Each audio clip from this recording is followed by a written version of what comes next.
1. നിങ്ങൾ ചെയ്യുന്ന എല്ലാ കാര്യങ്ങളിലും കുറ്റം മാത്രം കണ്ടെത്തുന്നവരിൽ നിന്നും അകലം പാലിക്കുന്നതാണ് നല്ലത്. 2. തക്കതായ കാരണങ്ങളില്ലാതെ പറഞ്ഞ വാക്കിൽ നിന്നും പിന്മാറുന്നവരെ വിശ്വസിക്കാതിരിക്കുക. 3. നിങ്ങളുമായി പെട്ടെന്ന് അടുപ്പം കാണിക്കാൻ ശ്രമിക്കുന്നവരെ സൂക്ഷിക്കുന്നത് നല്ലതാണ്. 4. നിങ്ങൾ വളരെ രഹസ്യമായി പറഞ്ഞ കാര്യം അപ്പോൾ തന്നെ മറ്റുള്ളവരോട് പറയുന്നവരെ സൂക്ഷിക്കുക. 5. നിങ്ങളുമായി അടുപ്പമുള്ളവർ കാരണമില്ലാതെ പെട്ടെന്ന് അകലുമ്പോൾ ശ്രദ്ധിക്കുക. 6. നിങ്ങൾക്ക് ഒരു ബുദ്ധിമുട്ട് വന്നപ്പോൾ കൈയൊഴിഞ്ഞവരെ നിങ്ങളും മറന്നേക്കുക. 7. മറ്റുള്ളവരുടെ കാര്യങ്ങൾ ആവശ്യമില്ലാതെ നിങ്ങളോട് വന്നു പറയുന്നവരിൽ നിന്നും അകലം പാലിക്കുന്നതാണ് നല്ലത്.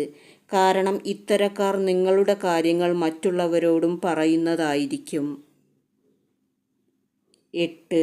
നിങ്ങളുടെ ശത്രുക്കളെയോ അവരുടെ വാക്കുകളെയോ വിശ്വസിക്കാതിരിക്കുക. 9. നിങ്ങളുടെ സാമ്പത്തിക കാര്യങ്ങൾ ആവശ്യമില്ലാതെ ചോദിച്ചറിയുന്നവരിൽ നിന്നും ബുദ്ധിപൂർവം ഒഴിഞ്ഞുമാറുന്നതാണ് നല്ലത്. 10. ഒരിക്കൽ നിങ്ങളോട് കടുത്ത ശത്രുത ഉണ്ടായിരുന്നവരുമായി പിണക്കം മാറിയാലും അധികം അടുത്ത് ഇടപഴകാത്തതായിരിക്കും നല്ലത്. 11. ഒരിക്കൽ നിങ്ങളെ കബളിപ്പിച്ചവരിൽ നിന്നും പല കാരണങ്ങൾ പറഞ്ഞു നിങ്ങളെ ഒഴിവാക്കാൻ ശ്രമിച്ചവരിൽ നിന്നും അകലം പാലിക്കുക.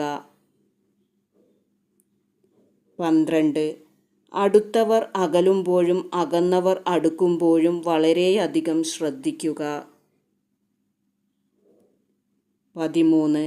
നിങ്ങൾ എന്തു നല്ല ആശയം പറഞ്ഞാലും അത് മുടക്കുന്നവരുമായി നിങ്ങളുടെ ആശയം പങ്കുവയ്ക്കാതിരിക്കുക.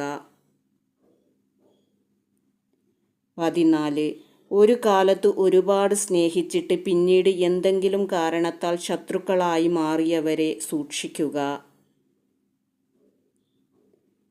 15. അവസരത്തിനൊത്ത് വാക്കുകൾ മാറ്റിപ്പറയുന്നവരെയും സ്വഭാവം മാറുന്നവരെയും വിശ്വസിക്കുന്നത് നിങ്ങൾക്ക് ഒരിക്കലും ഗുണം ചെയ്യില്ല. 16. നിങ്ങളോട് ദേഷ്യമാണെന്ന് അവർക്കും നിങ്ങൾക്കും അറിയാം. എന്നിട്ടും സ്നേഹം നടിച്ച് വിളിച്ചു വരുത്തുന്നവരെ വളരെയധികം സൂക്ഷിക്കുക.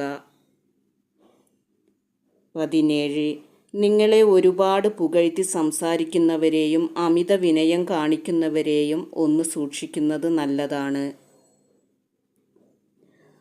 ഓർക്കുക, ഇതിൽ ഒന്നോ രണ്ടോ ചിലപ്പോൾ അതിൽ കൂടുതലോ കാരണങ്ങൾ വെച്ച് മാത്രം ഒരാളെ വിശ്വസിക്കാൻ പറ്റില്ലെന്ന് വിലയിരുത്തരുത്. ഇത്തരം അനുഭവങ്ങൾ നേരിടുമ്പോൾ നിങ്ങളുടെ യുക്തിക്കനുസരിച്ചാണ് ഒരു തീരുമാനം എടുക്കേണ്ടത്. ആരെല്ലാം എങ്ങനെയൊക്കെ പ്രവർത്തിച്ചാലും തീരുമാനമെടുക്കേണ്ടവർ നമ്മൾ തന്നെയാണ്.